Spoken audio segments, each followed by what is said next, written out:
ইউনূস সরকারকে আমি আগেই সন্দেহ করতাম, এই লোকটা তো এনজিওর লোক, এই লোকের চারপাশে তো বেশ্যারা আছে, বড় বড় লুচ্চারা আছে, বড় বড় ধর্ষক এদের পাশে আছে।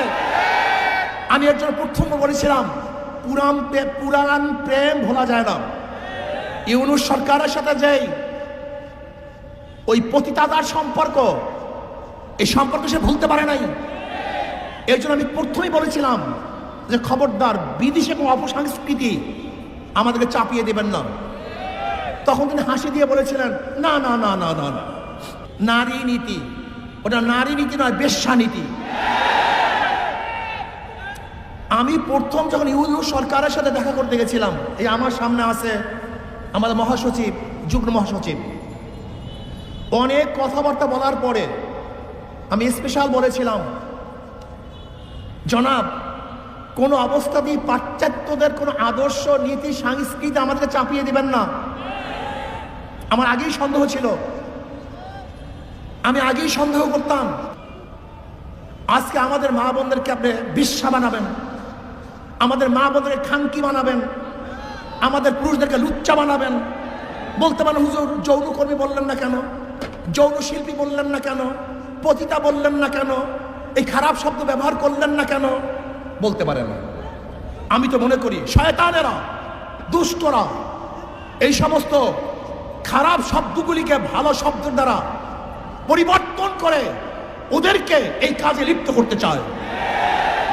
সমাজের মধ্যে শব্দগুলি কেন আসছে? সমাজের মধ্যে শব্দগুলি কেন সৃষ্টি করা হয়েছে? সমাজের মধ্যে খারাপ শব্দগুলি কেন চয়ন করা হয়েছে? চোরকে আপনি কি বলবেন? ডাকাতকে কি বলবেন? খুনিকে কি বলবেন? ধর্ষককে কি বলবেন?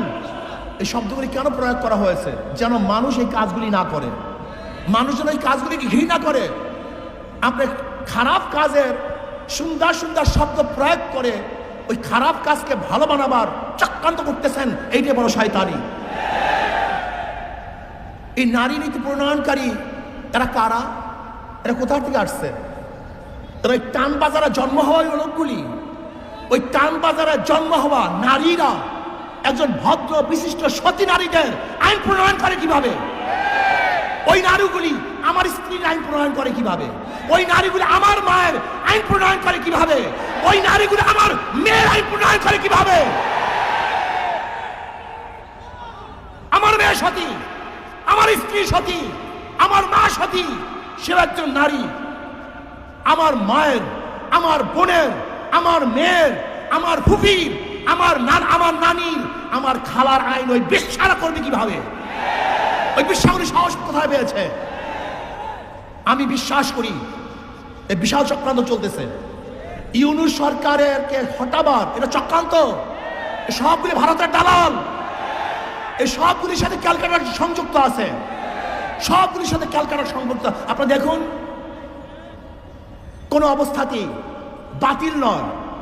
এই প্রস্তাব দেওয়ার সাহস কিভাবে পেয়েছে বাংলাদেশে? ওদেরকে বিচার করতে হবে, বিচারের আওতায় আনতে হবে। এই ঢাকার বুকে প্রকাশ্য থেকে বিচার করতে হবে, যেন ভবিষ্যতে এই ধরনের কোনো প্রস্তাব আনতে কেউ সাহস না পায়। আমার মেয়েকে, আমার বোনকে, আমার ভাগ্নিকে, আমার মাকে বেশ্যা বানাবার যারা চক্রান্ত করতেছে, ওদের চেয়ে বড় শত্রু আর কেউ হতে পারে না। নারী নীতির প্রত্যেকটা পৃষ্ঠায় পৃষ্ঠায় ধর্মবিরোধিতা করা হয়েছে, প্রত্যেকটা পৃষ্ঠায় পৃষ্ঠায় ধর্মকে অপমান করা হয়েছে, প্রত্যেকটা পৃষ্ঠায় পৃষ্ঠায় এই বাঙালি জাতি সংস্কৃতিকে ধ্বংস করে নতুন এক বিদেশি চক্রান্তকে বাস্তবায়ন করার চক্রান্ত চলতেছে। এটা আমরা মানতে পারি না।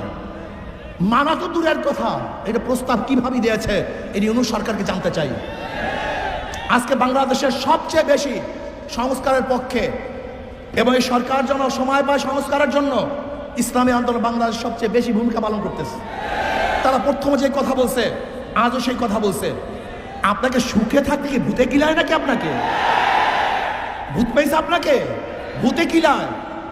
যদি ভূতে পেয়ে থেকে এমন কিলায় শুরু করবো, আপনি দেখতে পারবেন না এক মুহূর্ত।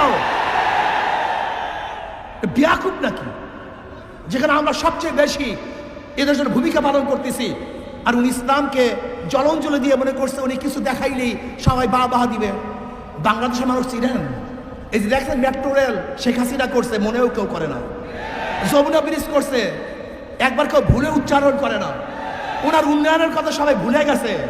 বাংলাদেশের মানুষ ছিলেন আপনি ইসলামকে বাদ দিয়ে, ধর্মকে বাদ দিয়ে আপনি যদি গোটা বাংলাদেশকে স্বর্ণ দিয়ে বাঁধিয়ে দেন, স্বর্ণ, প্রত্যেকটা মানুষের শরীরে স্বর্ণের পোশাক থাকে, প্রত্যেকটা বাড়ি যদি মরমার পাথরের থাকে, আর আপনি একদিন ধর্মের বিরোধিতা করবেন, ওই সমস্ত পাথর আর সমস্ত স্বর্ণ আপনার মুখের মধ্যে ছুঁড়ে ফেলবে মানুষ, ছুঁড়ে ফেলবে, থুক পারবে আপনার মুখের মধ্যে, থুক পারবে আপনার মুখের মধ্যে, থুক পারবে বাংলাদেশের মানুষ আপনার মুখের মধ্যে। আপনি ভেবেছেন আমরা সবাই আপনাদেরকে খুব সাহস যোগাই, প্রশংসা করতেছি।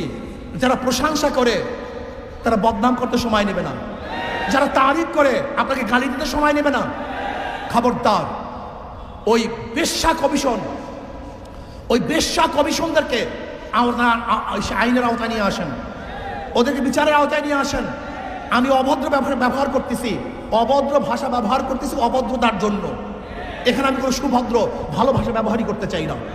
এবং ইউনূস সরকারের পায়ের নিচের থেকে মাটি সরাবার ষড়যন্ত্র চলছে, অনেকটা অগ্রসরও হয়ে গেছে। লোকটা বুড়া মানুষ, মুরব্বী মানুষ, ভদ্র মানুষ, খুবই ভদ্র মানুষ, কিন্তু মনে রাখতে হবে যে আপনার চারপাশে যারা আছে ওরা কিন্তু ভদ্র না, ওরা অসভ্য। এই অসভ্যগুলিকে আপনার পায়ের থেকে মাটি সরিয়ে ফেলবে। এর জন্য নারী কমিশনের এই শয়তানি বন্ধ করুন, ওদেরকে অ্যারেস্ট করুন, ওদেরকে বিচারের আওতায় আনুন। যদি বিচারের আওতায় না আনেন এবং বন্ধ না করেন, তাহলে কত ধানে কত চাল আপনি দেখতে পারবেন।